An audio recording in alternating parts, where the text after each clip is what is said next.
This is Matthew McConaughey. Natalie Portman. James Patterson. Michael Ian Black. And you are listening to Five Questions with Dan Schawbel.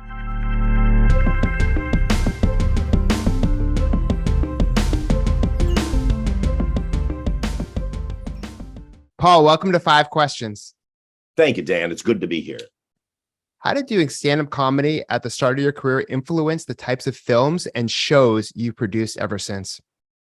Well, you become very hyper aware of the audience and what the audience wants and how they kind of ebb and flow. And so more than anything, it made me just kind of know or begin to understand how to structure a movie, where you need to come in strong, where you need to give them a break, where you need to go high, go low, where you need to put in some, emotion or something to pull them into it. And so I think it was really more that. I always just knew I wanted to make movies that really made people laugh. Ever since I was a kid, that was my only goal. But I also kind of found out from stand-up that the best stand-up, while it's hilarious, can have a little bit of pathos isn't the right word, just a little bit of emotion in it, not obnoxiously so.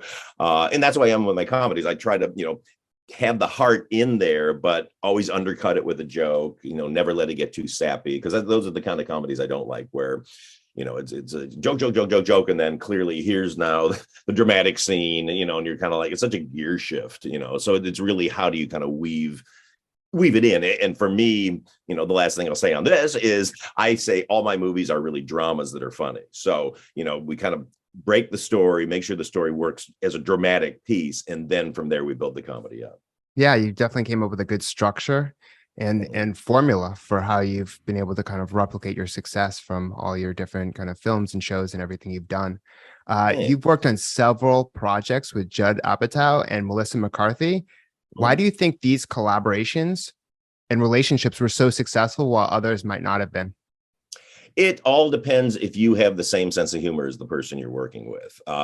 Comedy is so varied and people have so many different senses of humor. Some people have very broad senses of humor. Some people have very dry senses of humor. Some people, have everything in between. And what happens is if you're not in sync with the other person, you're just butting heads the whole time. And then you get a very inconsistent tone in your comedy. And so, Judd and I were stand-ups together. I've known him since he was 17 years old. He was always a couple of years younger than me.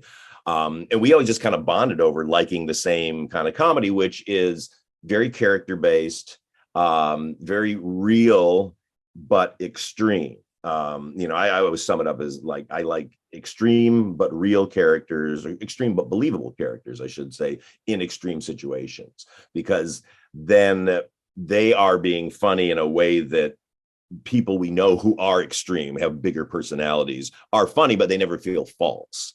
And for me, especially in the 90s, there was a lot of comedy was very broad, very kind of look at me, and and I'm kind of winking to the audience like this character is really dumb, and he's dumb, so let's all laugh at him. And I don't like that, and I know Judd doesn't like that, and I know Melissa definitely doesn't like that. So we're always kind of trying to figure out how do we make it as funny as it can be, but as grounded for an extreme character, if that makes any sense. Yeah, it makes perfect sense. And since there is something about the experience of working with people over the course of, many films. We see this a lot, like with Joe Rogan and all the people he's worked with, Judd Apatow, you. And I think that over the course of all those projects, you just kind of become more in sync. And if you weren't, after a few projects, you probably wouldn't still be working together anyways. Yeah. But then the inverse of that is, but then you like to kind of work with new people too, because it's always, I'm always afraid of settling in to a pattern or in. Because you need the challenge. Yeah. Like this new movie I just did, it's a fantasy movie, The School for Good and Evil. Nobody would have thought I would have done it, but at its heart, it's the kind of story that I like with the kind of characters and the world that I like. And so, with all my movies, they all feel like they're from me, even though sometimes they can get very different. Yeah, and you've been doing this for a long time, and obviously the media entertainment world and technology in general has changed. And just the consumer and what they're looking for. What are some of the unique challenges of producing a TV series such as Welcome to Flatch compared to streaming service or theatrical distribution? Well, TV is interesting. TV has changed a lot over the years, because TV, you didn't used to be able to make TV serialized, which means you had to watch the previous episode to understand the next episode. It always had to be, the saying was always like, each new episode needs to be the pilot again, because you don't know when people are going to find the show, because it was a network show, and so you're people are coming to you every week and you're only on once a week. With streaming coming in, that really turned movies basically into turned TV shows into very long movies, basically, because if you look, everything runs into the next thing. And as a storyteller, that's really great, because you can really set up these long character arcs and long kind of twists and turns in a tale, which is great. So that's made it really fun. But now going back to network TV with Welcome to Flatch, we're back in that kind of situation where you go, okay, well, we do need to kind of introduce people to these characters each time, but the feeling isn't quite so inflexible in that way. Is especially with a comedy, as long as you're funny and you get the idea that these people are funny, and really, being this mockumentary. We don't like the term mockumentary, like docu comedy, because we're not making fun of anybody. We're having fun with them. It allows you to set stuff up with chyrons and people talking to the camera and all that. So we've had less issues with having kind of reintroduced the show each episode, but we just have a lot of fun on the show. Yeah, because you figure a lot of people might want to start with episode 1, whereas before, like you were saying, is your adventure with this, they could start at episode 4, and then you have to like maybe wait to watch the first 3 episodes if they come on as from syndication or whatnot. Yeah, or reruns. Yeah, no, I mean the fact that anybody can access any show, even like Welcome to Flatch, by the night that it airs at midnight, then it's on Hulu, so you can go back and catch up. I think it's great. I mean, it really, when it was doing Freaks and Geeks, and we got canceled, it was that feeling like, well, we're gone. Like, no one's ever going to see this show again, because we didn't have enough to get into syndication. And it took 4 years just to get us out on DVD. And that kind of brought us back. So it's a much healthier way to do television now, because you can access it. Yeah. Speaking of Welcome to Flatch, what was your inspiration for it, and what aspects of the series most reflect our culture? Well, it's based on a British show called This Country, BBC show, which we just thought was the funniest thing ever. It's written by Daisy and Charlie Cooper, who are brother and sister, but they play cousins on the show. They shoot it into their own hometown. They have a lot of their relatives are in the show. So it's very low key, but super funny, because the characters are so extreme. And so it just felt like it was the perfect thing to bring here to the US, because it's just about a small town. It's about, eccentric characters in a small town. And both myself and Jenny Bix, who is the showrunner on the show, grew up in small towns. She, grew up around a small town in Maine when she wasn't living in New York. And I grew up in Michigan, in Mount Clemens, Michigan, which was a small town. And then used to have a cottage in Canada, which was in a really small town called Harrow.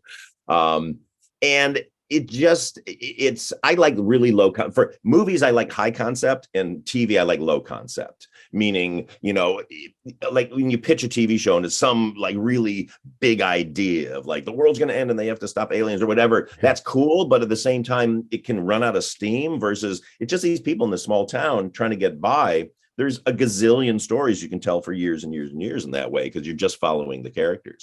And why I think this is really an important show. And, I hate the term important, because that sounds so self-aggrandizing, but why it's a show that people kind of just need and will enjoy is it's funny, and it's really good spirited.